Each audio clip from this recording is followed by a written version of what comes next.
Hello, Global Theater. My name is Jerry Fielka.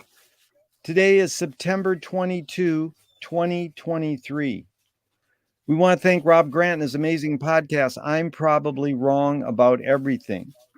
Also, we want to thank John Tobacco for introducing me to our guest today, Marci Geller. Where are you calling in from today, Marci? I am in Stony Brook, New York. How cool is that? The first question is, what is the best thing for a human being? What is the best thing for a human being? I mean, I think kindness goes a long way, but I also think respect is tremendously important. I think that people need to feel like they're seen and heard and like they matter on Yeah. some level. Yeah. Yeah, I love that because that's what I think everyone's walking around feeling like, hey, I just want to be acknowledged. I'm here. Hello. And I struggle Exactly. with that daily when I'm walking down the street and people won't give you eye contact or won't even nod. Oh. They feel more obliged not to look at you. And I'm like, Mm-hmm.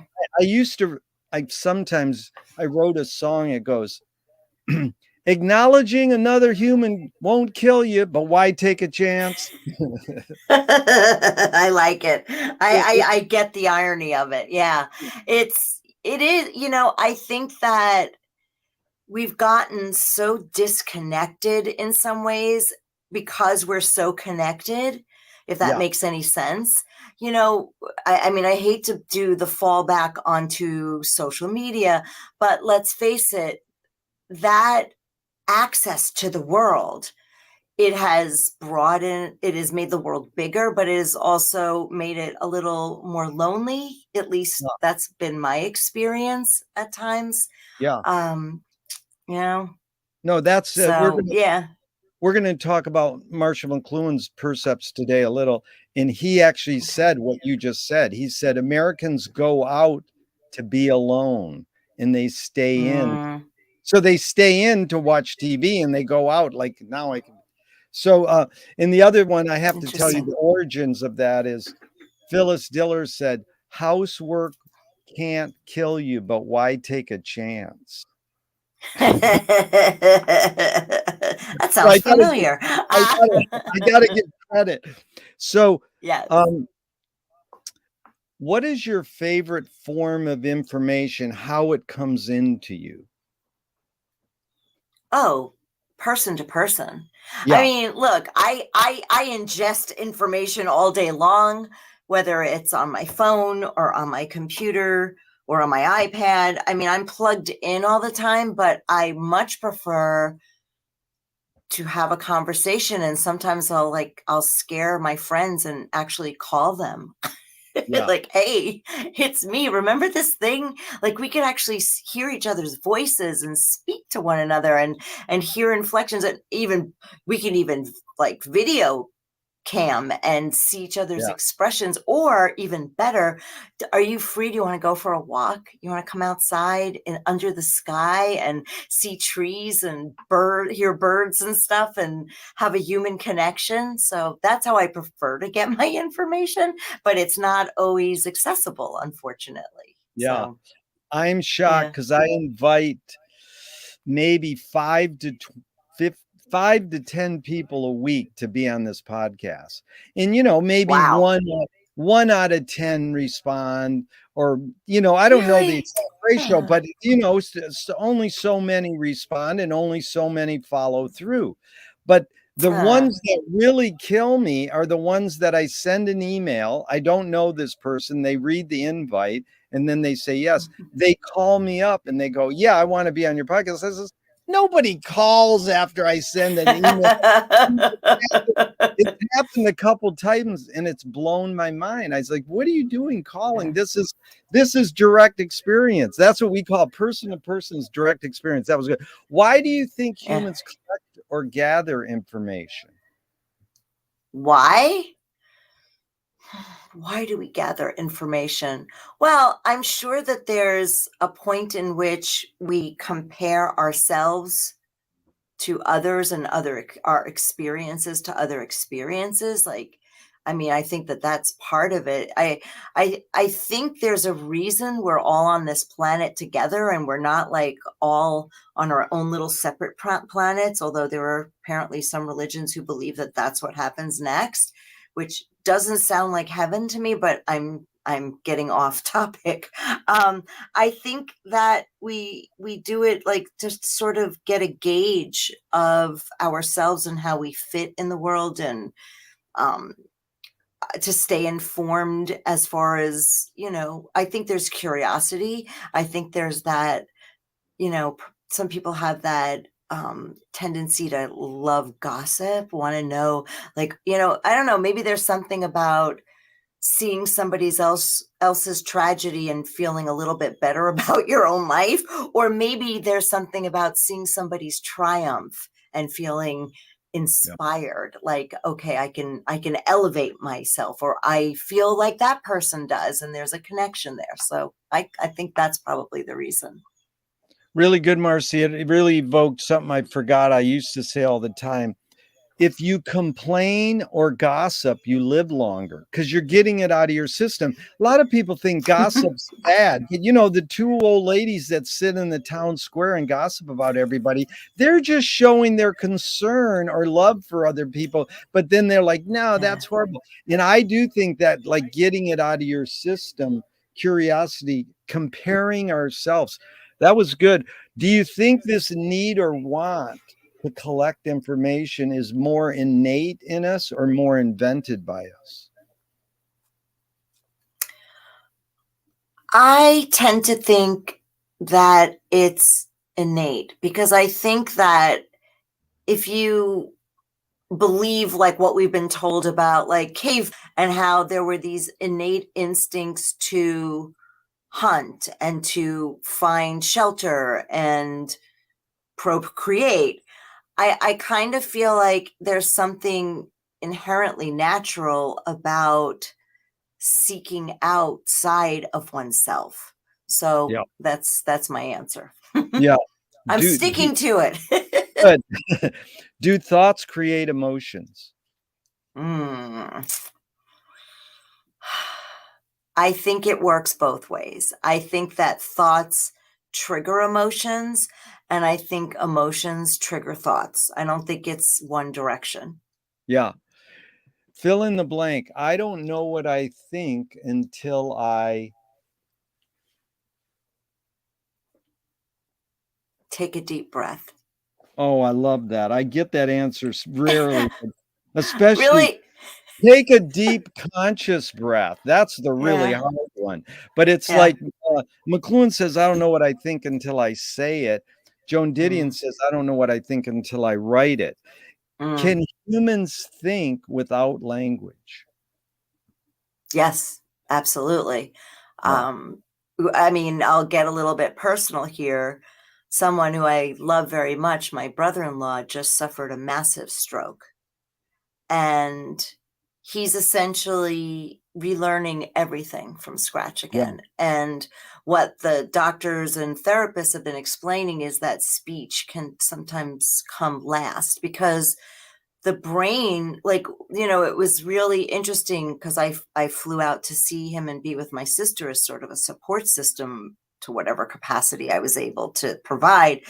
And they were explaining that, we were like, well, he's nodding, like he's saying yes. And they were saying that there's different types of miscommunication in the brain, and sometimes it's language, but sometimes it's actual understanding what someone is saying. But the brain will always respond to emotion. So if they see you happy, the brain interprets happy without the word happy and responds to that. If they see you cry, the brain interprets that emotion, and therefore they in turn give some sort of response, whether it's verbal or just physical or just with an expression, if they're capable of an expression. So I've really had my brain turned around as to what I believe is possible and not possible, and what our brain does and its connection to language and function. that whole experience, and it's evolving, is really changed my perspective on a lot of things. And so, in answer to your question, I don't think that we need language. So, I mean, we use it, but you know what I mean. Yeah, but it is really well sussed out, and I do welcome going off on tangents, stories, anecdotes. I welcome all that because I was curious if you've seen the movie, or you might want to check it out, by Julian Schnabel, something called The Butterfly Effect, about a guy who has a stroke and all he can do to respond is flicker one eyelid, you know. And I don't think I've seen it, but I've certainly heard about it. And I wonder if there was a book that I may have read, because it seems really familiar. It's probably based on a book, but you and your sister both might want to watch it because it's a really touching film. And you taught me a lot right there, that the doctor's saying language might be the last for him to relearn. And then the great jazz guitarist Pat Martino, one of the best, had a stroke or something, lost his ability to play guitar, and he had to relearn how to play that good. And it's pretty amazing. So Chomsky says that a language is not just words. It's a culture, a tradition, a unification of community, a whole history that creates what a community is. What do you do when language doesn't work? When language breaks down, what do you do? I'm pretty verbal, if you haven't noticed. I'm very hypersensitive to, I'm trying not to use a judgmental word, but I do have judgment about it, about sexism in our language that's inherent in our culture and our language. And how I wake up every morning and the first thing isn't like, I'm a woman and I must go out into the world today. I'm a person. I'm just a human being. And when language or culture or anything else directs me based on my gender or my gender identity, it like twitches me, because I feel like I'm more than that. And so I don't even remember the question. I went on such a tangent, but you answered it well. It's just, what do you do when language breaks down? Okay. Thank you.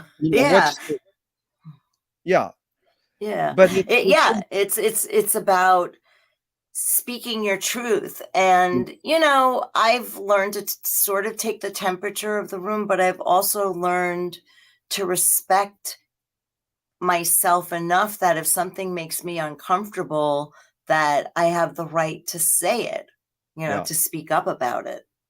Yeah. It's like Joni Mitchell, her reputation for years is, if you go up, you're a wonderful female guitarist, she'd go, get the fuck away from me. But, I don't blame her.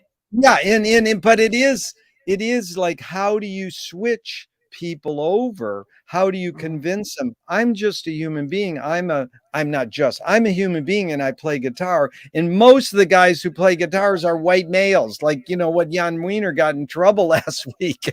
He really stuck his foot in his mouth, because of all people to say they're not articulate, Joni's very articulate. So it's like, just say, I found these guys articulate. You don't have to say who wasn't articulate. He really blew it. But, okay, so your observations of humans in general, are we more feeling beings or more thinking beings? I think we're more feeling beings, because I think that, emotion, maybe I said the wrong answer before. Now I'm thinking back a few questions. But I think that our emotions will always override what we're thinking. I think that that's why you can present factual information with empirical proof. But if somebody really doesn't want to believe it, they're not going to. Yeah. So, yeah. Yeah, there's an art to persuasion. In fact, these are two questions from Alan Turing in the 50s. One Mm. is thinking a function of the soul? Oh, wow. I that's a question I actually ponder as if I'm out for a walk or a run and I'm thinking and I'm like, is this my soul? Like, is this what my soul is? Or is a soul, you know, I think as human beings that we desperately try to define the bigger things to make Yeah. ourselves feel less small. So, Yeah. like the idea of God, like I can sit here and say, well, I believe God is universal and God is, having a God in our image is kind of diminishing and also, um, preventing expansive greatness, which I'm like, boy, I hope God is not this. I mean, Yeah. I hope I'm a part of it, but Yeah. if this is it, then maybe I have to rethink another word for something. I think there's so much potential out there, and I think that we as humans like to, like I said, define things based on ourselves and what we see and believe, when it's probably just a lot bigger out there. I Yeah. mean, I hope so. I really hope so. Marcy, so well put. In fact, Harold Bloom said, do you believe in God? He says, I don't like him and I don't trust him and I wish he'd go away. But I know he won't because he's built into our language. So Ah, whether you're saying yeah. you believe there's a God or not, he's built into our language. So Mhm. it's almost like you have an ability to deal with it, and Right. you did with words. The second Turing question is, can machines think? Well, I guess we're going to find out because with the evolution of AI, I think there are very few people in very few industries who aren't like a little bit nervous about the potential of machines becoming self-aware. I mean, I'd like to believe that, Terminator is just a great movie series and that it could never happen. But there's a part of me that's like, all right, now they don't need me to sing. They don't need me to write music anymore, and they don't need me to perform because they can just create an avatar of me. What, are they going to start having my feelings? Are they going to start, knowing or actually thinking and feeling on their own? I guess look, I always say everything's possible, so it's possible. Will machines have a soul? Because Yeah. I do think the soul, I mean, I know that from a scientific perspective that we're told that our thoughts and our thinking is a series of chemical reactions in our brain and synapses, connecting and blah blah blah.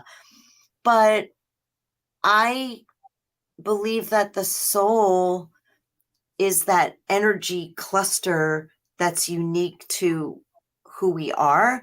And I Yeah. guess like my only scientific like validation is like I know that people can now clone their animals. They can clone their dog, they can clone their cat, and they'll say, well, this is I mean, this dog looks exactly like Fifi, but this is not Fifi. This is a completely different temperament and personality than Fifi. And so it says to me that Fifi's soul left Fifi's body when Fifi died, and then they created a new twin or clone. Well, it's a clone, but a new version of the physicality of Fifi. But Fifi was Fifi, and Fifi's gone now. So, so Well, I appreciate you being a good listener because you're one of the first who ever connected the first Turing question with the second, and you actually use the language. Do you more pursue happiness or more pursue meaning? Oh, wow. I think I pursue happiness more, and that's just being honest. Like I instantly judged myself when you asked that question because I should look for meaning. But no, my truth is that I'm always seeking happiness. And I don't mean that in a frivolous, surfacey way. I mean, I guess maybe they're intertwined because I look for happiness within me as purpose, So No, that's it my is answer. interesting because no, you being honest like that and breaking it down, a lot of people do say that. I should be Mhm. pursuing meaning, but I do pursue happiness. And Viktor Yeah. Frankl wrote in Man's Search for Meaning, he Mhm. said happiness tends to be ephemeral and not last, whereas meaning tends to last. But again, Mhm. it's really me and you versus the wording on the question. So, Mhm. when I said creates, you sort of use the word trigger. That's what I'm for, opening up the discussion. So there's because words just limit us, and there can Yeah. be, I'm open to this. So does the brain more detect consciousness or create it? Like, is consciousness there bubbling away and we're more so detecting it or more so creating it? Hmm. Well, if you look at the brain as an organ like that I said that has like chemicals and synapses and nerves and all these things, and have you allow yourself to believe in this idea of a soul, well, then maybe all of it emanates from the soul and the brain just interprets it for the Yeah. world. Yeah. Yeah. What's faster, speed of light or speed of thought?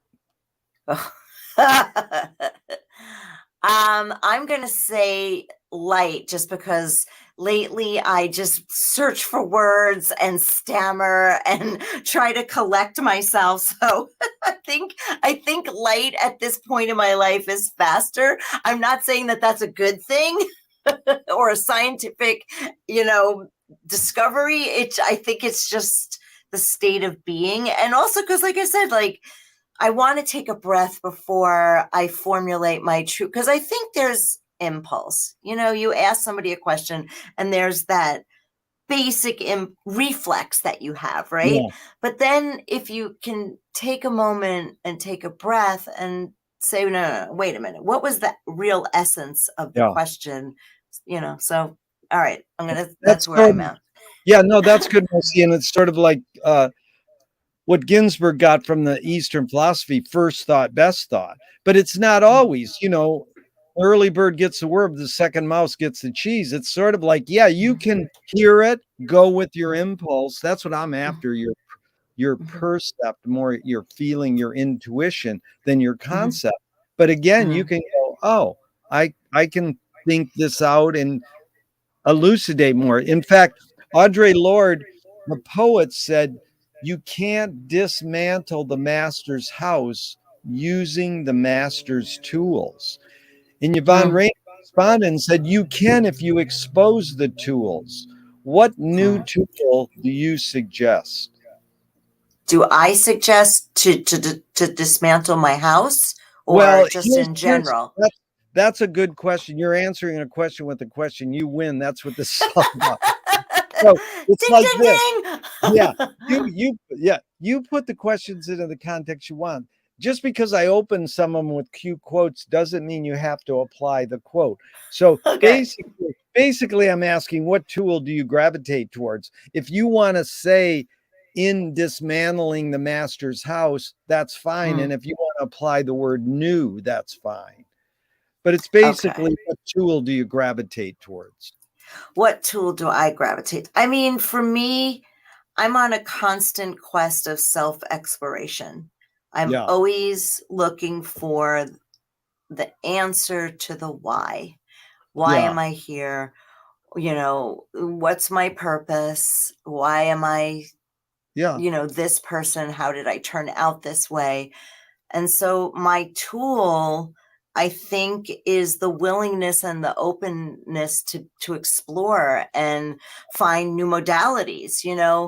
I was taught transcendental meditation at a very young age because my mom knew that I was creative. She knew I was probably going to be a musician for better or for worse. And she learned that the Beatles and the Beach Boys were doing transcendental meditation. wow, So therefore, my sister and I, she couldn't just have me learn it. She wanted my sister to, sharpen her skills and her creativity wherever that led her as well. So yeah, so we learned transcendental meditation at a very early age.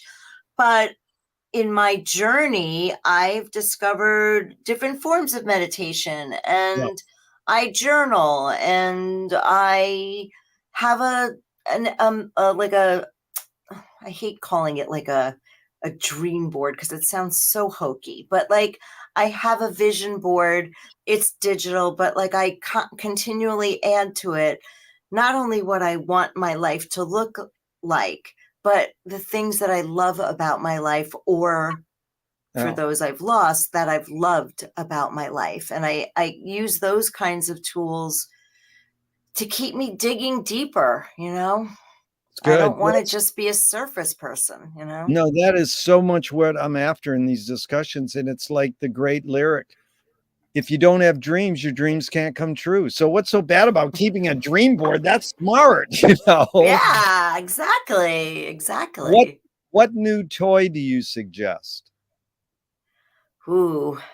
All right. I'm literally surrounded by so many new toys, so I'm like my brain instantly went to that, but when I think about a productive toy that helps that would help people.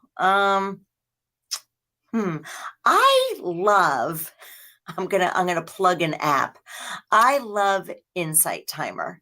It's a free app, and it's not just meditations, but they do these like challenges, like a 30-day breathwork challenge. And you can envision when you hear the breath work what that means, but then Yeah, you take the challenge and it's like so much more layered than I ever anticipated.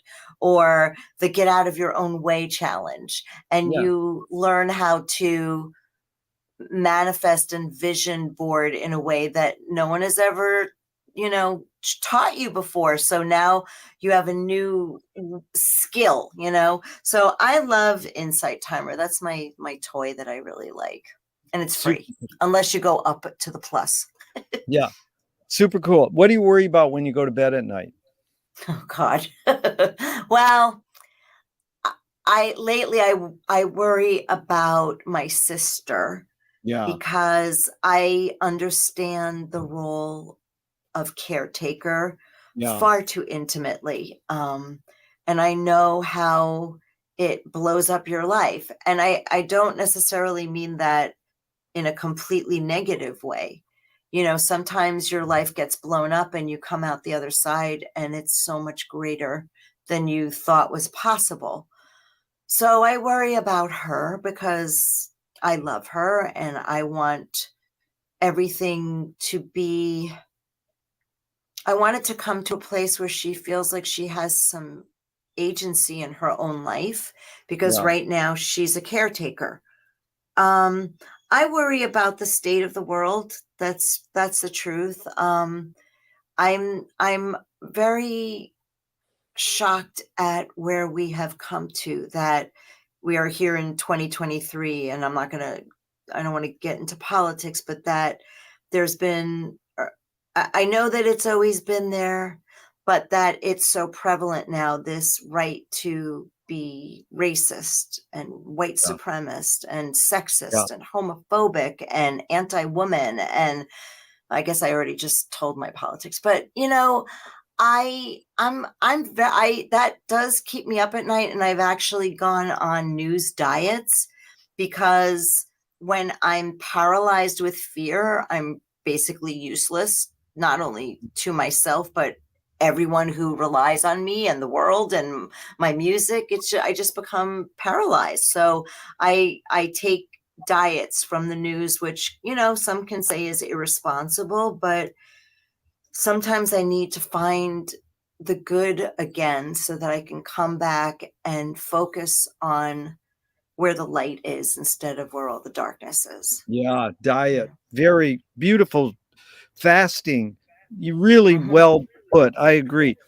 McLuhan Thank you. learned from Ezra Pound the poet that artists are the antenna of the race. They're broadcasting and detecting the hidden psychic effects of our inventions. So we Mm. might be able to cope with what we don't like about our inventions. So I asked you the question Marshall probed his whole career. Why do we ignore the hidden psychic effects of our inventions, even though the artists are broadcasting them to us? I think a lot of it is self-protection because, like I just said in the previous question, I take a diet from news because sometimes you can get so lost in fear, which Wayne Dyer said, is false evidence appearing real. The only Yeah. thing that exists is right now, the present. And I think it's so easy to jump into the future and project what you think is coming. And a lot of times it's easy to project like the worst case scenario. So I think that we sometimes ignore those signals from those antennas because, well, we ignore the signals because it's self-protection, because it's easier and safer to not be fully aware of all Yeah. of it. Your dropping Wayne Dryer's name was great, and "Be Here Now" is that is my mantra. Only the present exists. You got to hear Wyndham Lewis nailed it, and he was kind of a fascist artist, but he was an amazing come up with this amazing aphorism. Artists live in the present and write a detailed history of the future. So Mm. what more can we do but live in the present, you know? Mm-hmm. And so Mm-hmm. do artists have moral obligation? Nobody has an obligation. That's a personal choice. Do I agree with being irresponsible? No. Yeah. But do they have an obligation? We're free-willed on this planet. That's Yeah. one thing I'm very certain of, so there's no obligation. But if I like to follow a certain ethical code. Yeah. It's like I believe very much in do unto others, and Yeah. I believe that everything I say and do like is a ripple effect and has an impact on the world. So I take great responsibility for me. But is Yeah. it an obligation? I mean, I feel the need to try to project good, you know? So, Good. yeah. Beautiful. Are you more afraid of old ideas or more afraid of new ideas? Afraid?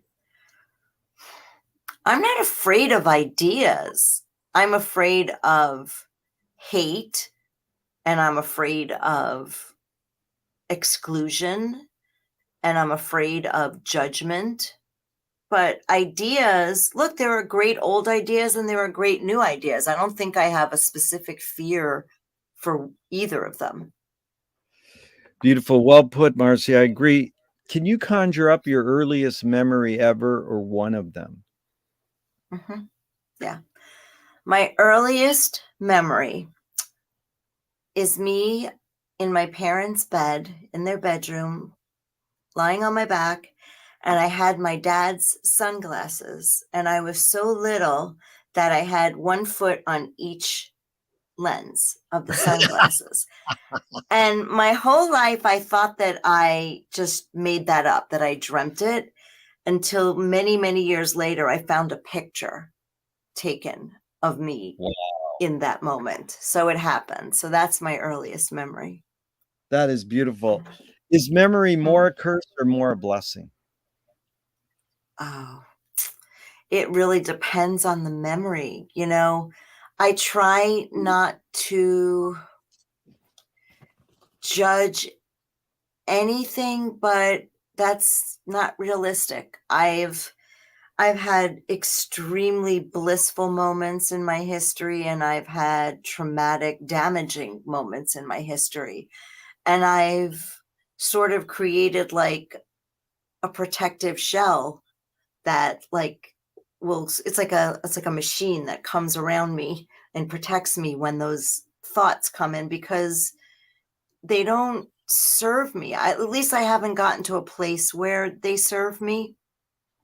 Um, yeah, I mean, pain is pain. And for me, I find that, a lot of people will say, well, you just told me this thing that happened to you that was really traumatic, but you said it with so little emotion and feeling, it almost sounded robotic. And I'm like, well, yeah, because if I allow myself to really tell you with the emotion and feeling, I experience it again. And the brain doesn't differentiate between a memory and when something happened. It experiences it as the now. And I don't want to create trauma over and over again. Right. It's like you Yeah. want to use the recollection, memory, impulse to heal and nurture and move Mm. forward. So, Yeah. tell me someone within your immediate family, then outside your immediate family, just briefly, who had an impact on you, kind of like a role model. And what specifically was that impact? Well, my first role model was my dad. He was one of the greatest humans I've ever met. And he was the first person who really saw me and made me feel seen, and who let me know that I deserved good. And he's the reason I married the greatest human I've ever met, because I had such a good role model in him. And then recently, more or outside of my family, you know, I have been blessed with so many teachers and angels. I was not a typical kid. I was kind of on the weird side. I was a little girl who would rather collect specimens from my microscope than play with Barbies. No offense to Barbie fans. So when my very first friend's mom, Shirley, knelt down after my sister had been born, and she was just the cutest baby ever, and she, of course, was the center of everything because she was the baby. And she knelt down and she whispered in my ear, "You're still my favorite." Oh, There was, yeah, I mean, there, and I don't even think she meant it other than to yeah, make me feel seen. yeah, Okay. yeah. And then there was my English teacher, Sally Nielsen, who, it just pushed me. I was this closet songwriter, and I was so terrified to play my songs for anybody but me. And so she convinced me to trust her, and I made her a cassette tape, and she took it home, and she came back the next day, and she wanted to meet with me in the auditorium, just the two of us. And she told me how she poured a glass of wine and she just let my music wash over her, and Wow. how incredibly talented I was. And so she made me feel special. And my drama teacher, Maxine Fountain, and on and on and on, John Tobacco, who will always listen to songs that I, write that day, and, they're just raw and naked, and I just send him a voice memo of it, and he truly listens. And my Wow. husband, who it has become my biggest fan since my dad departed the earth, and my dear friend and partner, Gina. I mean, I'm very, very, very, very blessed. And now I feel like I'm at the Grammys, and I'm leaving somebody out, and I'm going to feel guilty, but I'm not going to feel guilty, because my people know how much I appreciate and love them for liking me just the way I am. Yeah, You that know, was a great, and great summary. Beautiful. And, did your parents raise you a particular religion? no, no. In fact, my parents, were born Jewish, but neither one of them grew up in, well, maybe my mom's house was kosher or something, and maybe I don't know that they went to temple or anything like that, but I think they celebrated Hanukkah by lighting the candles. But my parents, I mean, I grew up with a Christmas tree, and we got presents on Christmas from Santa Claus, because they weren't about to explain to their child why everybody else in the building Santa Claus visited and gave presents to, but not you. They figured I was going to get enough of that throughout my life, so that they were not going to do that to us. And honestly, for the majority of my dad's life, he had a very big resentment towards religion. He believed it was the root of every war and every bit of hatred and judgment, that it separated. My mom was more open. She studied shamanism and that book, Book of Course in Miracles. Yeah.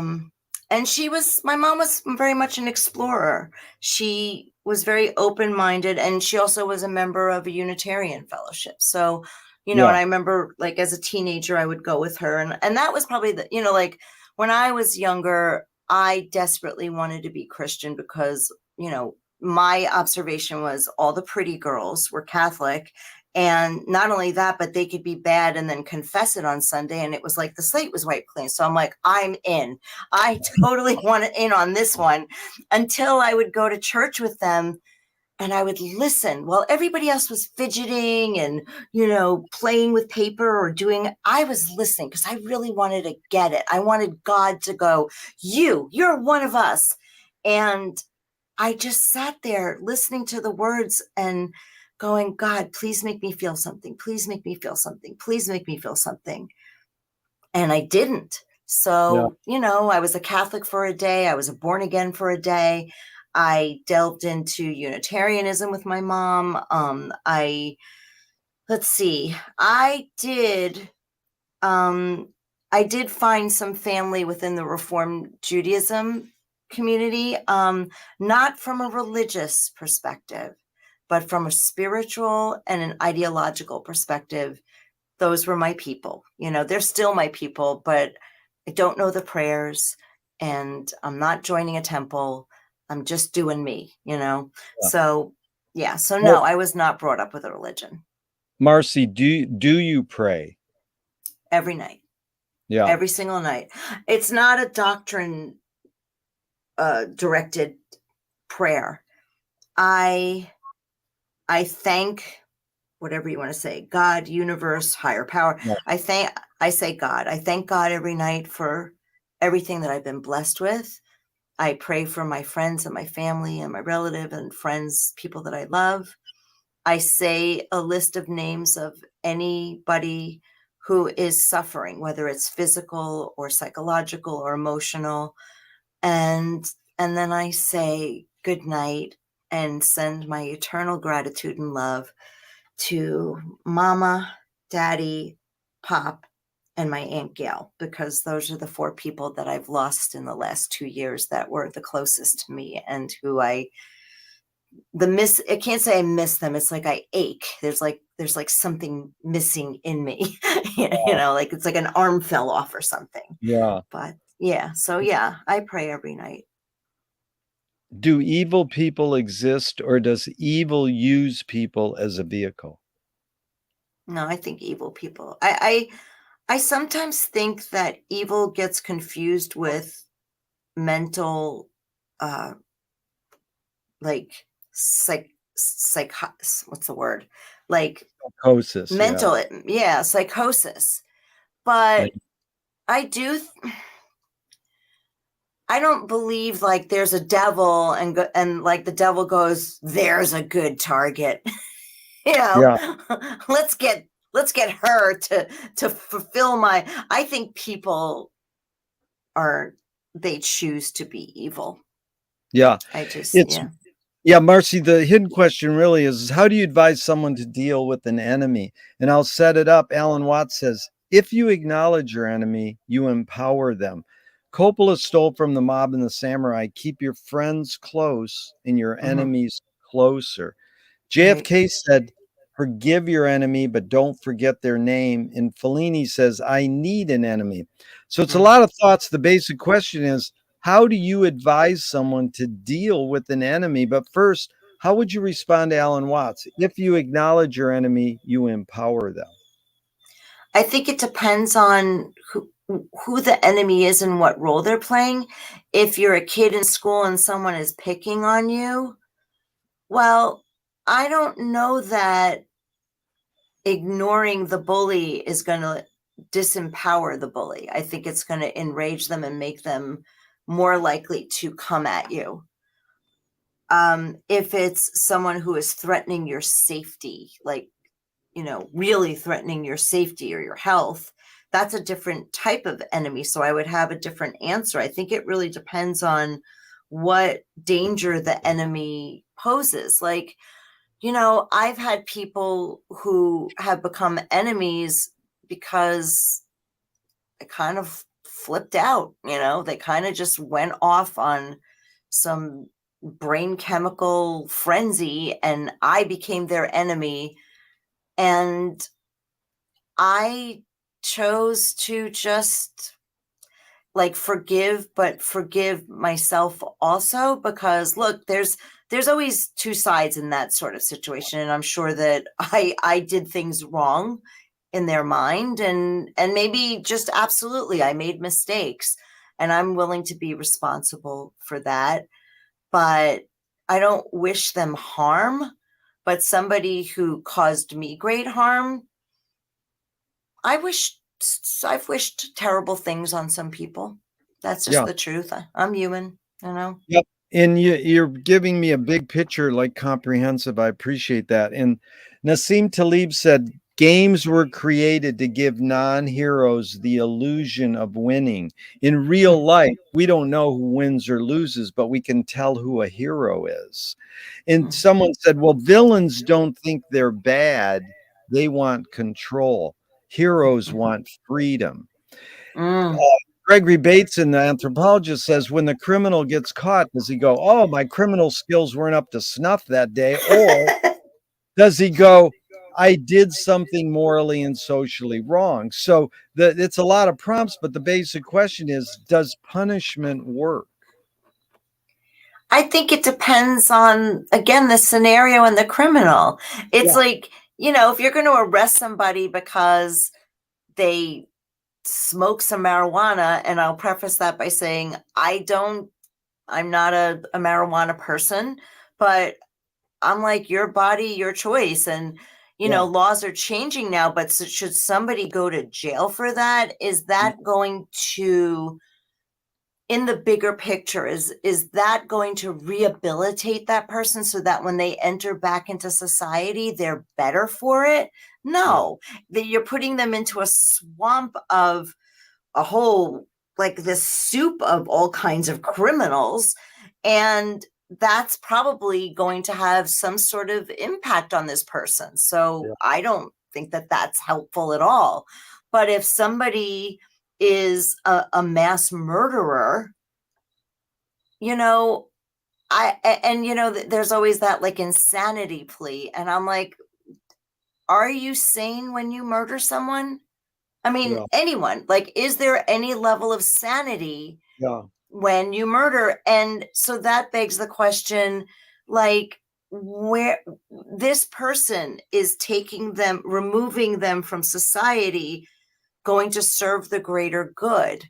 because maybe you can't rehabilitate somebody like that. So sadly, you just have to kind of take them out of the equation for the safety of the masses, The mass, really well put. And there's a funny joke McLuhan likes to say, but it really rings of truth. You can't prove you're sane unless you have discharge papers from a mental hospital.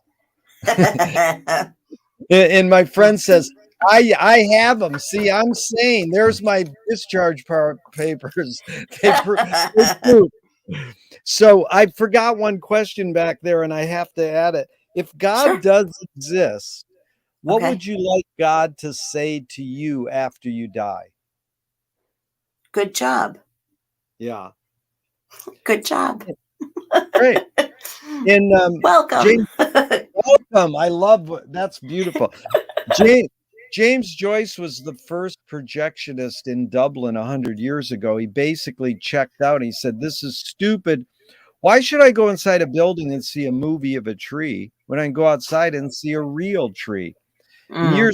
years later, Faulkner said sometimes the best fiction is more true than journalism. Why do we have to recreate things in order to get them? Like, why do we have to go to a theatrical play of people acting out life? Why don't we just live life? Well, I mean, look, you as a human being, you only have access to so much. And so, yeah, can I go outside and look at a tree? Absolutely. But maybe this movie is going to show an angle of a tree or a perspective from a tree that me going outside is never going to experience. Art takes whatever it is, whether it's life or science fiction or poetry, and it makes it available to interpret, because look, I always say I can write a song, and I know what I'm talking about in my song, but that doesn't mean that you are going to get it. You're going to Yeah. receive it and understand it and interpret it the same way that I meant it. And that's just the way it goes. Like, I can't control the way people perceive me or my music. I can only put out what I put out. Yeah. So I think it's really important to get a different perspective. That's what art does. That's good. And let's talk about your pursuit and calling and career as being a singer, songwriter, pianist, lyricist. What was the tipping point? Because you talked about this early on, your English teacher, giving Mhm. you some encouragement. But Mhm. before that, when you first grew up listening to music and then said, I can do that, what Mhm. was the tipping point where you found your calling?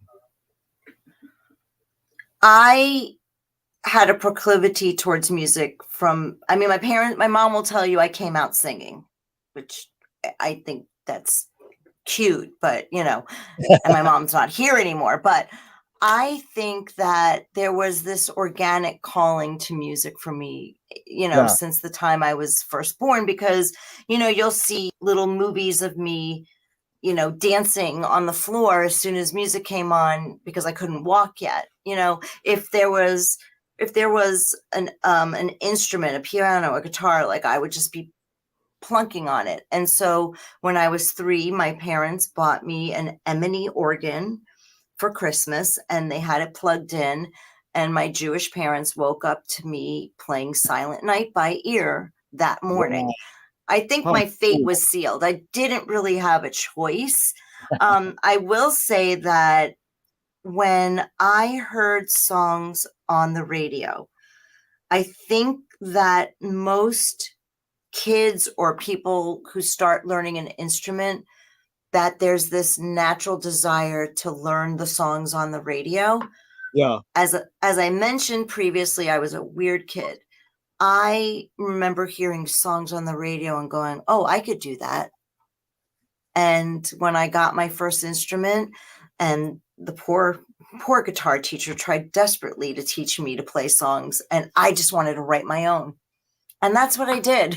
And I haven't stopped since. So, it's I think it was just a calling in my bones. Like, it was, Yeah. I have friends who have noticed me. Like, I'll go into a home or a restaurant or a hotel and there's a piano, and it's like I'll sidle by just so I can like make contact with it. And they're Yeah. like, "You touched that piano. It's not even yours." And I'm like, "I know, I can't help myself." Well, we're going to get into music now. That's beautiful. A screenwriting teacher told me great art is when you can clearly hear the intent, see the intention of the maker, Mm, see or hear. mhm. Stanley Kubrick says the opposite. Great art is when you can clearly not see the intention of the maker. What Yeah, yeah, yeah. what role does intention play in your creative process when you're writing an original song? It depends on what I'm writing the original song for.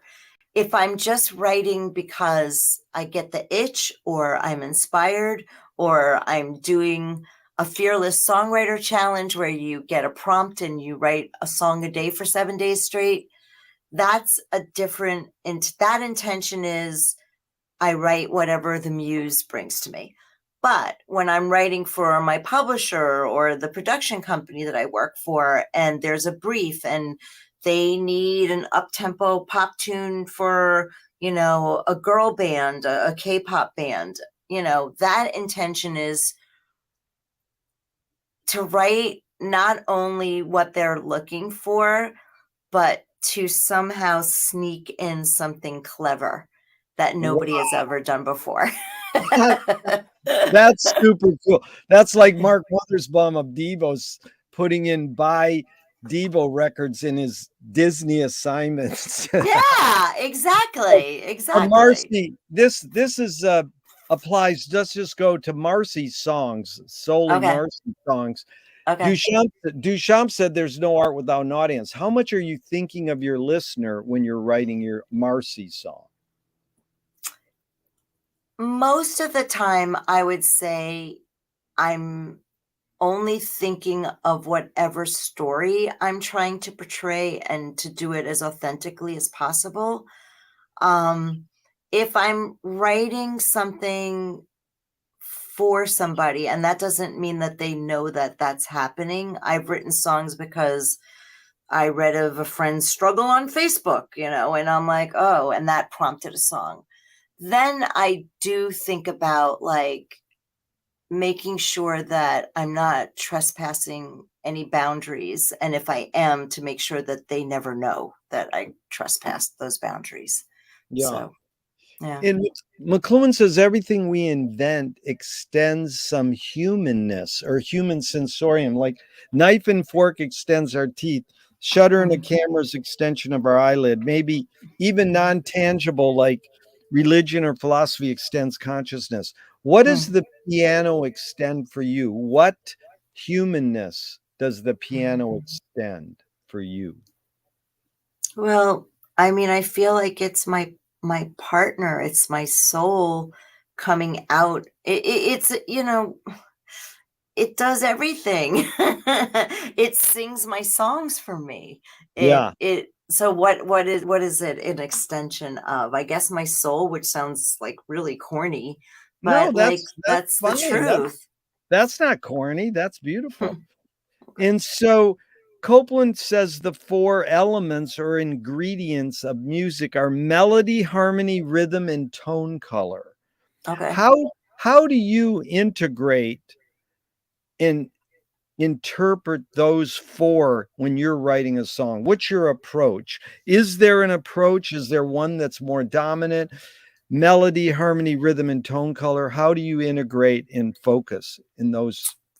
Yeah, I would say that harmony and tone color are the two things that most organically come to me. I'm a chord girl. I love chord changes. I love chord changes that make your ears perk up a little bit because you're like, "Ooh, what was that?" Like I like it, but it sounds different than what I'm used to hearing. So I usually start with like chord changes that really turn me on and create this. When you say tone, this for me, it's like the vibe. Okay, this is a dark tune. Okay, this is a silly, cute tune, or this is a sad song.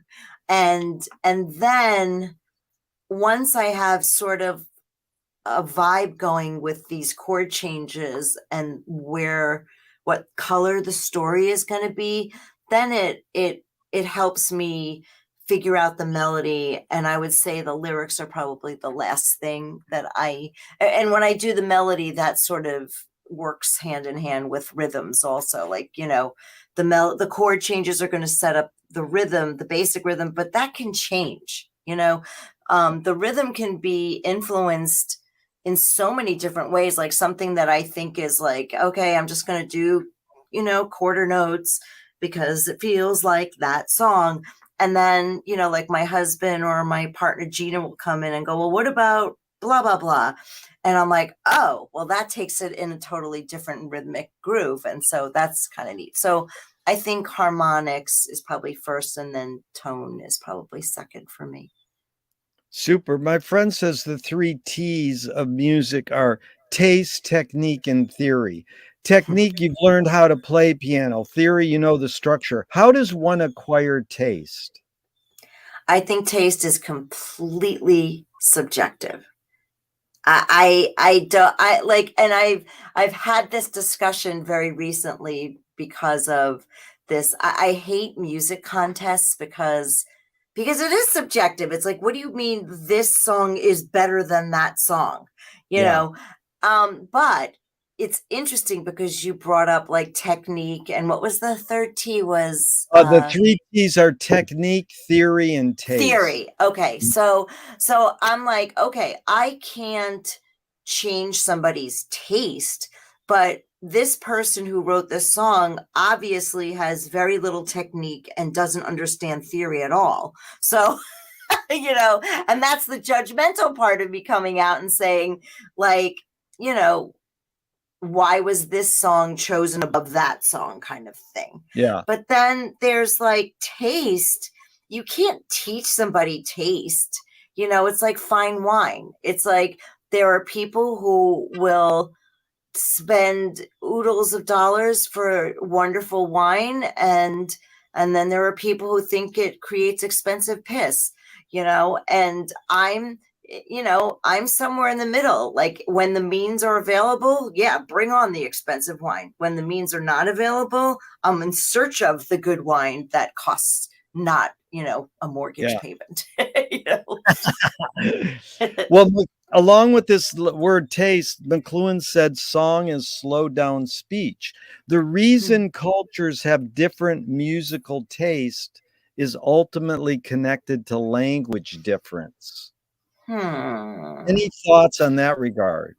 I don't know that I agree with that. I mean, like, you look at, like, I think it's more generational and just like what's happening, in the current times. I mean, think of like the punk era. It happened all over the world, and that was like lightning fast, taka, taka, taka, taka, taka, or ska, which was even faster.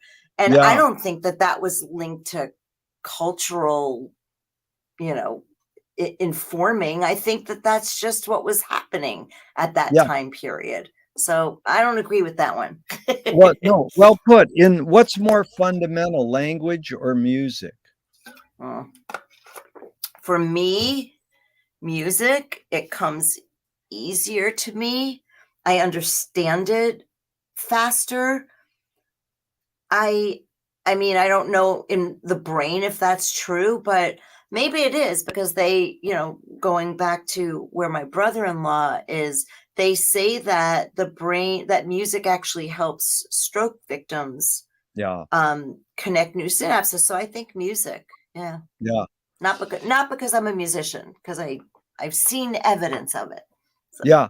Well, Thelonious Monk, my friend, has a great line. He said that Thelonious heard all the same notes Charlie Parker heard, but only decided to play some of them.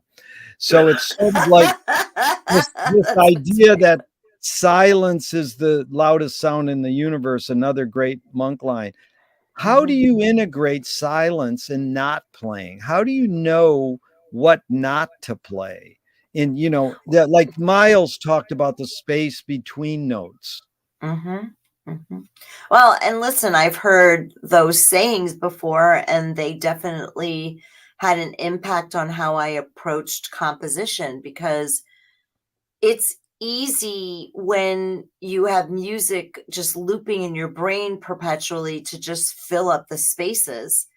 It's when you have the restraint to step back and go, this is not needed. This is not needed. This is not needed. You want to get to the meat of it with as little distraction and interruption as possible. That's Yeah. what I think. Yeah. And Monk said there are no wrong notes. Any comment? I mean, I agree. Listen, there are flat notes. Like, intonation is different than a note, unless you're in a different culture and where, they're using semitones, Yeah. and we would consider it flat, but they would consider it part of their scale. So I think I agree with that. And in regards to performing, Ruth Draper has a great line. The key is to bring the audience up onto the stage and into the scene with you. It is they who must give you even more than you give them in the way of imagination and creative power. That sounds good, but how do you do that? I have said since the beginning of my performance career when I started doing shows, that the audience is like a 50% partner. The Yeah. audience really, for me, because I am sensitive, and that doesn't mean that I can't shift an audience in a different direction if I feel like things aren't going where I would like them to. But I think that there's a reason that a live show feels different than when I live stream. I love live streaming and I can feel the energy, and maybe it's all in my imagination because let's face it, everything is just energy. It's just compressed at different rates, right? Yeah. But I think that when you gather people into a room and someone makes music and the audience, they're along for that journey. They become part of that story, and it's never the same. It doesn't matter if you do the same show night after night after night after night. The energy that the audience brings is going to dictate how the show goes that night. Yeah. That's like Tom Waits said, the best music doesn't want to be recorded. But, if you sneak a microphone in and it gets it. But, here's Leonard Cohen. You have ESP because you anticipated this one. Leonard says the only way you can sell a concert is if you put yourself at risk. And if you don't do that, people know. What role does risk playing play in your creative process? It's 1,000% responsible for everything that I do, because if I wasn't brave enough to like do the stupidest thing in the world, which is get on a stage and play things that I have birthed for a room full of strangers, then I wouldn't have had a career, Yeah. but it's everything. The risk it's the thrill of it. And like I said, you don't know how the show is going to go, because even if you're doing the same show every single night, it's never going to be the same. So every night it's a risk, Yeah. and people say, like, you still get nervous. And I'm like, I don't know if I call it nervous. I get butterflies, like when I'm behind stage before I go out on stage, I just need to be in my own space. I don't want to Yeah. talk to people. I don't want to make jokes. I just need to like kind of center myself. And there's butterflies. I get butterflies in Yeah. my stomach. But the Yeah. minute I step on the stage, it's not even conscious. I just know what I'm supposed to do. And Yeah. all that goes away. The butterflies, they just melt. And then I'm just there and I'm with the audience, and hopefully they're with me, you know. Yeah, it sounds like back to when we started, like conscious breathing. You can breathe, you're on automatic pilot breathing all day, but can you Yeah. consciously take one breath? And Viola Spolin said, if the audience cannot see your struggle to achieve Mhm. something, they cannot Mhm. root for you to achieve it. So, how do you Mhm. find the courage to like show that you're struggling? Or not show, what role does struggle play in Oh, this? it's a huge role. It's a huge role. And listen, I am not a pristine technician. I will never tell you I'm a pianist. I'm not. I'm a songwriter who plays piano. Yeah. I'm certainly not a guitarist. I'm a songwriter who plays some guitar. I don't even know that I consider myself a complete singer at times. I'm a songwriter who sings my songs. Um, I think that for me, every single day, it's like I've said a million times, I am an emotional exhibitionist. There is something that drives me to share my deepest, darkest secrets when I'm on a stage, where Yeah. I wouldn't do that in a conversation, but I'll do it on stage. And sometimes the audience doesn't even realize I'm doing it. It's just innately who I am. And I have made mistakes in the middle of a flawless concert. And I've used that as part of the show. And the Yeah. audience loved it, Yeah. because who's perfect? Yeah. I'm not perfect. That's for darn sure. Yeah, there's this great boogie woogie pianist that played for 6 decades with everybody from Bogart to Jack Nicholson, Hannah Brooks. And when we asked her years ago, are there any wrong notes? The Thelonious Monk line, she goes, there's wrong notes. It's just how good you cover them up. Yeah, well, I mean, she has a point because Yeah. I've fudged my own songs. I'm like, I just sang the wrong verse. Yeah. But if I don't like broadcast that with my Yeah. facial expression or say it, like the audience may not know. I mean, if they know my songs well enough that they do, that's actually kind of cool. Yeah. It's kind of like validating. Yeah.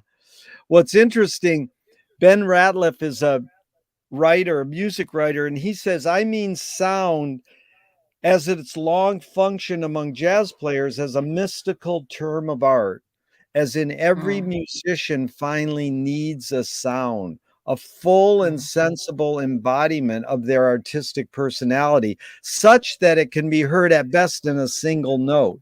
So, like, Miles, if we hear Miles Davis, we go, oh, Ben says he's fragile and pointed. So he sort of condensed it to 2 words.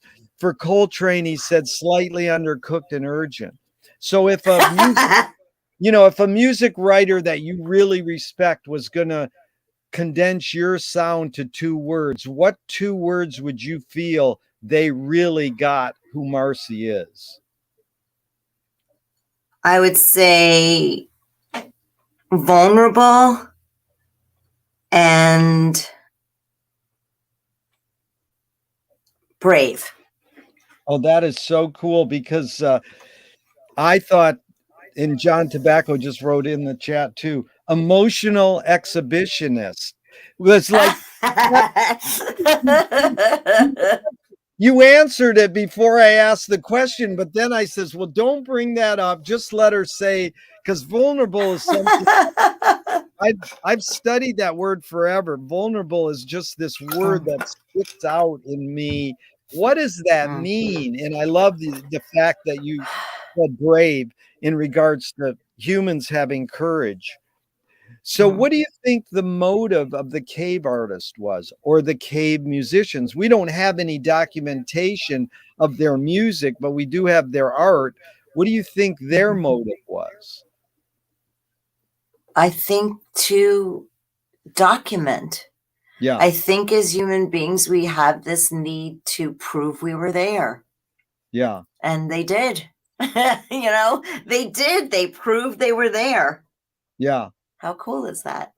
That is very cool. And that music, the music they made, it's out there somewhere because the sound doesn't stop. I mean, there's an echo somewhere. I don't know what universe it's in, but it's there somewhere.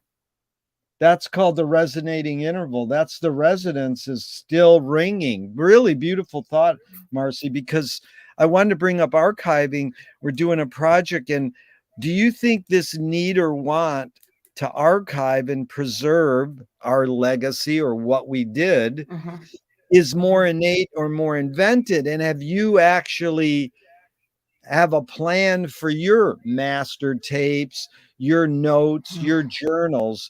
Do you have, like, if you pass away, you're just going to say, my husband will take care of it? Or do you have a plan for your own personal archives? I would probably entrust my husband with my catalog.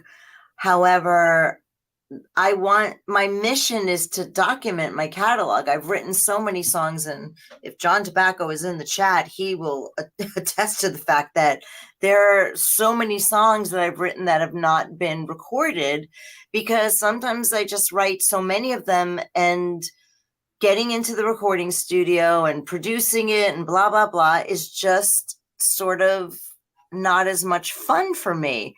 Although that might be changing. We'll see. But you have, like I said, yeah, but that's important. You realize it. Do you have a plan? Like, have you searched out a songwriting archive or a university or anyone to preserve your stuff? No. Yeah. No. I mean, the only thing I do use a program called Disco.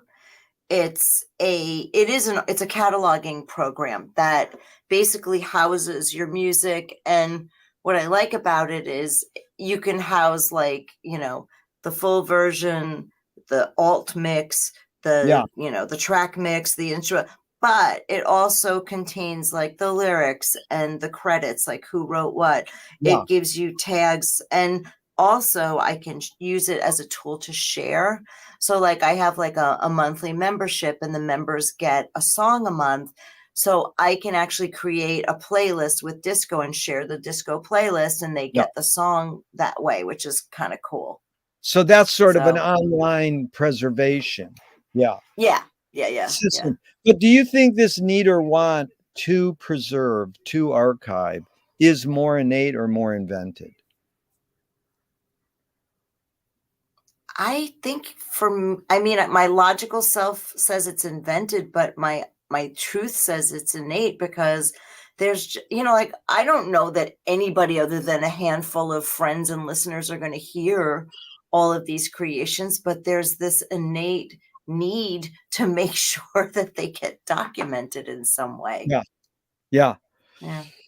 And so I spoke with Michael Apted many years ago, 40 years ago, and I asked this: why do rock video editors feel so obliged to edit fast?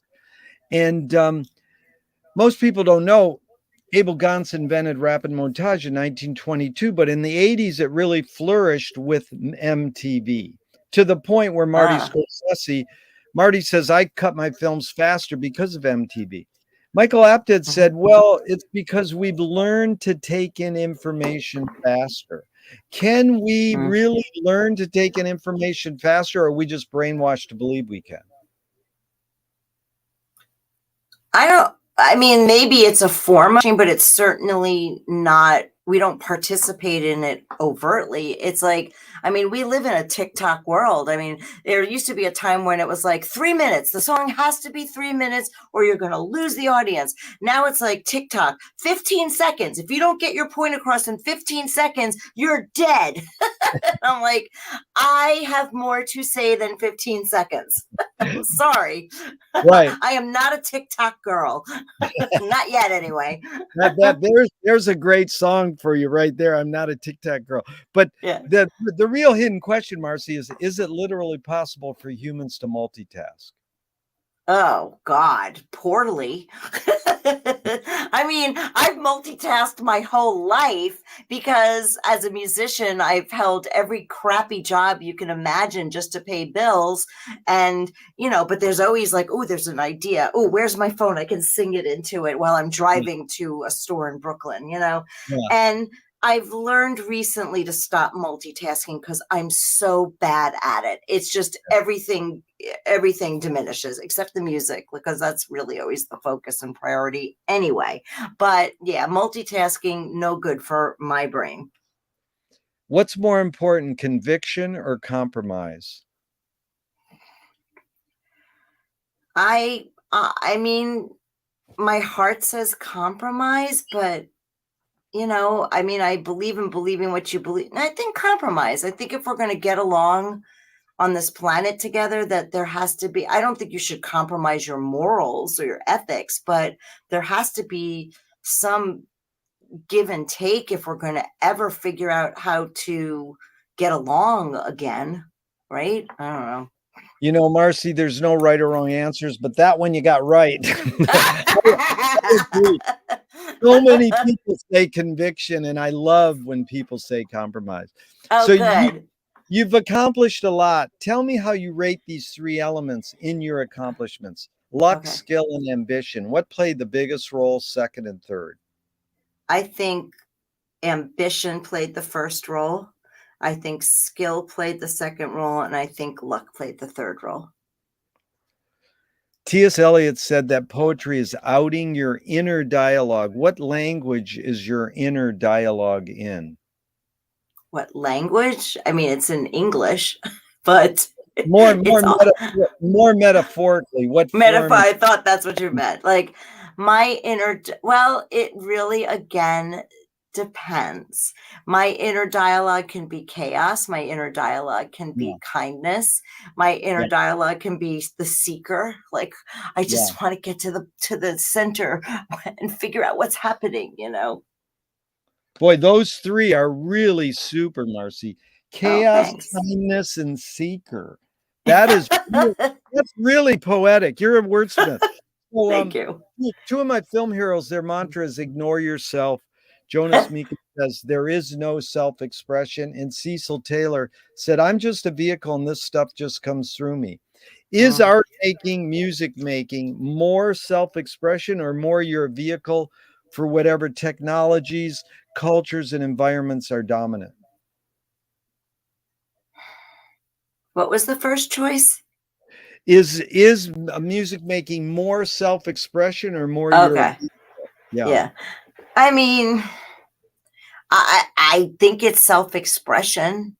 I mean, I think that yeah, I mean, it is the tools are tools. They allow you, but I remember many years ago, I was on tour with Richie Blackmore's band, Blackmore's Night, and we used to stay in castles, and we were in some cave in, I don't know, Italy or Germany, some country. And there were no lights, obviously, because it's a cave. And I remember Candace, his now wife, the lead singer, saying, we don't need electricity. We can use the first instruments, our voice and yeah, rhythms. And she was right. Like, those are tools, but they're tools to help us self-express. yeah. That's really good. And can art making, music making be egoless? Nah. I mean, my mantra when I write anything is serve the song. Yeah, And I truly, truly do my best. But can I say that I ever divorce from my ego and it's just pure pureness? I doubt it. I think there's always some element of ego. That's the part of us that wants it to be heard. It's like if it was egoless, then we would just write it and move on to the next one and not give a crap if anybody ever heard it. But we want someone to hear it. We want someone to say, "Oh my God, I feel that way all the time," or "Oh my God, it's like you told my story," or "Oh my God, you made me laugh so hard I peed myself." That's ego. The ego wants that. It yeah, desires it. It's like the completion of the circle. it is. Is perception reality? Yeah. Yeah. I think perception, well, I think it's our reality. Is it actual? If you ever read like the Kabbalah, then the answer is no. The Kabbalah says that if we really were able to sense and see and feel and hear everything in reality that was going on around us, we would go insane because our brains are not equipped to interpret it. Yeah. So, I'm just saying from my perspective, that perspective is my reality. Is it the truth?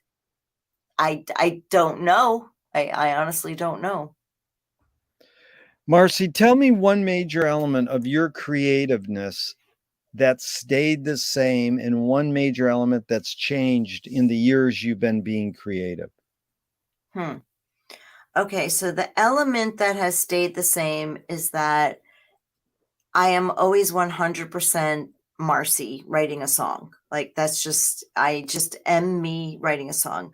I think the thing that has changed is that I have consciously made myself more aware of being consistent when I write. So, for example, I used to write really upbeat sounding songs that were about sad things. And nowadays I intentionally, unless there's a reason, like it's quirky or something, if I'm writing a sad song, I want it to sound sad. And if I'm Yeah. writing a happy song, I want it to feel happy. So Yeah. that's something that has changed as I've gotten older. Yeah, Moshe Feldenkrais works with healing and movement. He says it's literally possible to identify a weakness and incorporate it to become a strength rather than we're normally taught to overcome a weakness. Tell me a Mm. weakness you've turned into a strength. My lack of dexterity on the piano. I'm never going to be a virtuoso, and I don't need to, because what it has done is it has allowed me to open up the space for the melodies to be more Beautiful. interesting or compelling, right? Yeah. I mean, look, I'm wearing a brace now, and I have an issue, and I'm at a precipice where I have to decide if I want to have surgery and risk that. But wearing this brace has made me play differently, and therefore the songs have to be stronger because I can't fill Yeah. them in with pretty little things. So, Yeah. It's yeah, beautiful. You yeah. really answered that well. It reminded me of, you've seen Keith Jarrett recently. He only can play with one hand, and it's like, oh my Oh, God, he's still playing with wow. one hand. So, Wow. few more and we're out of here. This has really been fun. What's the most significant difference between men and women, physical aside?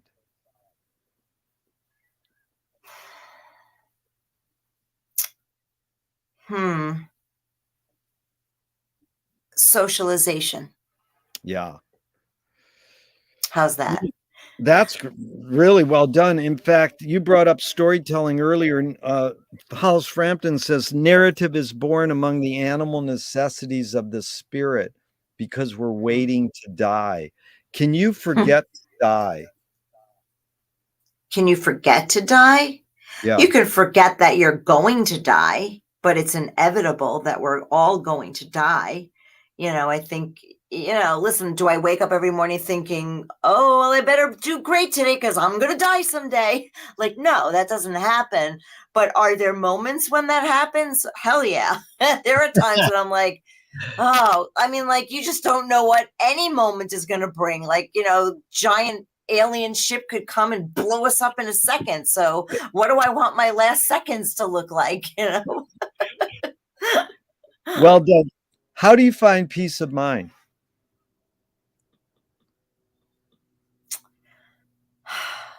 By trusting my gut. Nice. It's so easy to listen to my brain. And I will say it's not irreparable, but most of the time, if I ignore my gut and listen to my brain, I have to go back and fix things. So Yeah. listening to my brain, listening to my gut, that's what I meant. Yeah. I like that. Yeah. If you were Yeah. walking down the street today and you met yourself as a 12-year-old, what would you say to your 12-year-old self? Break up with John 1. Don't, like, immediately, and don't ever go to Stony Brook College. That's great. These are Yeah. five these are five quick Alan Watts questions off the top of your head Okay. in just a couple words. One, who started it all? Who or what? Yeah, that's good. You reworded the question. That's good. Let's go. Are we going to make it? Yes. Three, where do we Yes. put it? It depends on where it feels good. Nice. Who's cleaning it up? Sometimes me, but sometimes my husband helps too. Nice. Five, is it serious? Absolutely. Absolutely. Okay, that was great. Which way should toilet paper come off the roll, over or under? Over. Absolutely over. I'm sorry. I'm right. If a publisher was to release your autobiography off the top of your head, what would the title be?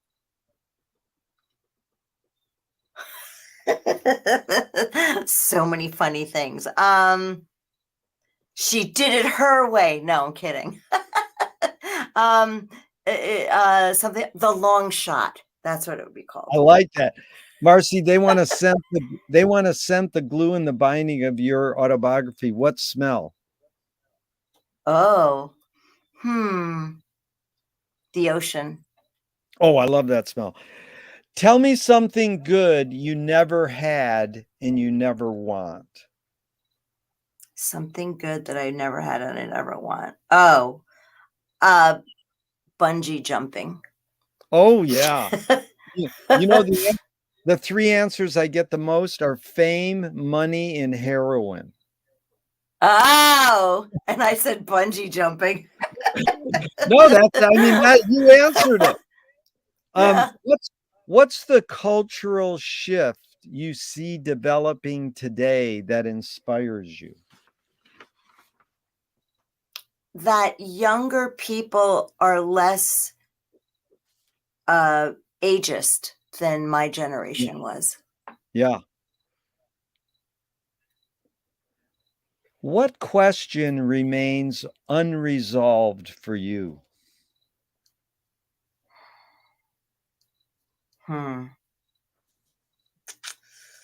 Well, why did those things have to happen? Yeah. How has writing and songwriting shaped your behavior? I mean, it is my behavior. I Yeah. mean, I think it's hand in hand. Yeah. It's That's made me a little bit antisocial. I mean, that's the truth. Like when I'm in songwriting, whether it's co-writing or alone, like nothing, everything else disappears, and I become very isolating in some ways. Yeah, so that's definitely had an impact on my behavior.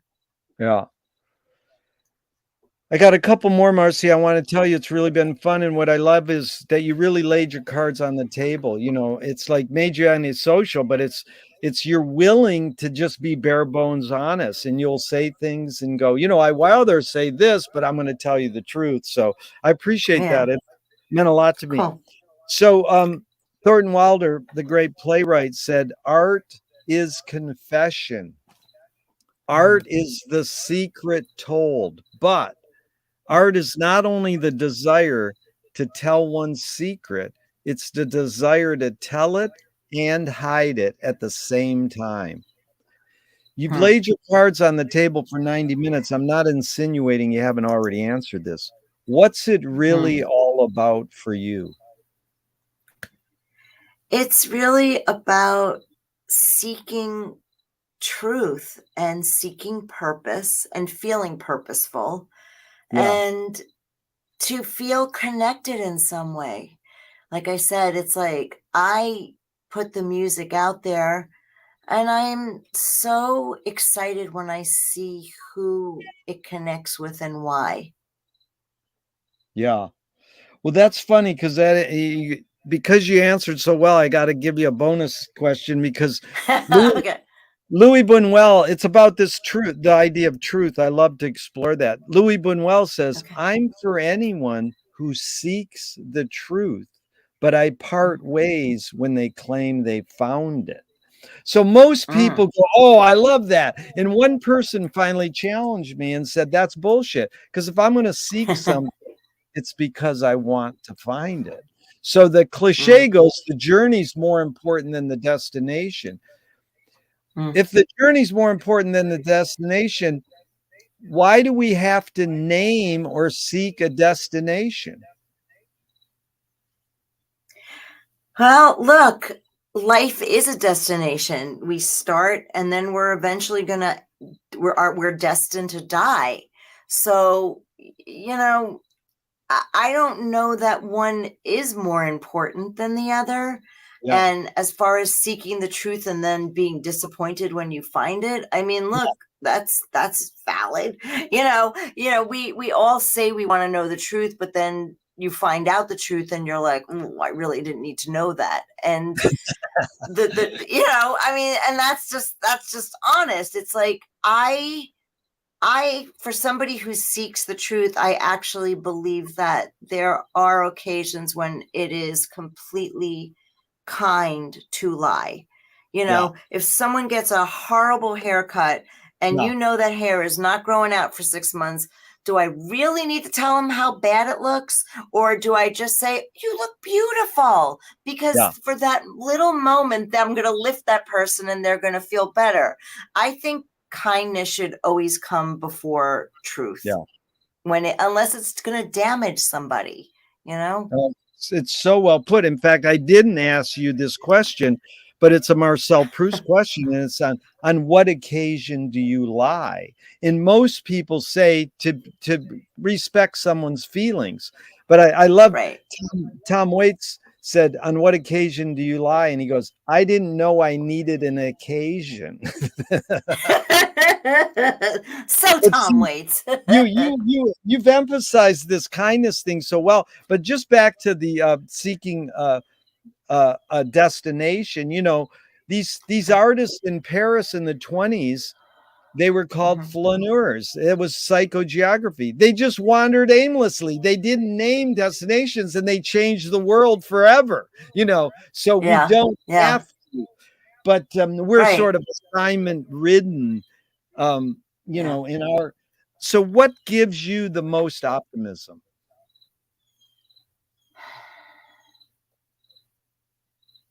I mean, look, lots of things give me optimism, but I think the thing that gives me the most optimism is that every time I sit down to write something and there's that little moment of insecurity that says, maybe you wrote your last song, like maybe there's nothing left, maybe you drained the well. And then I write something and I know, it's infinite, it's gonna still come. Yeah, That's what gives me optimism. And that's just personal and small and doesn't matter in the scheme of things. But for me personally, that's what gives me optimism. yeah. I love that word infinity that you implied there. The Yeah. gentleman that Bob Dylan said he made his whole career was a guy who was a comedian. His name was Lord Buckley, and Hmm. he said it all in two words: dig infinity. Ah, okay, cool. So, Marci, the first question is, what's the best thing for a human being? And I loved your kindness word. It's just it's so easy to be kind. It's not so hard. And it really I agree. resonated with me, and to be respectful. Good. And Wilhelm Hmm. Reich said the best thing for a human being is another human being. In the Hmm. last question is what gives you the most optimism? That's what they asked Groucho Marx at the end of his life, and he said other people. So it's Yeah. sure been fun spending this time with another person, especially because it was you, Marci. Thank you so much. This is Oh, really thanks. enlightening. Same. Great. Thank you so much for having me. This has been a blast. Yeah, and even though I'm going to hit the end broadcast button, I hope we can keep talking forever and ever. Thank you. Oh, I would love that. Bye. Bye. Thanks. Bye.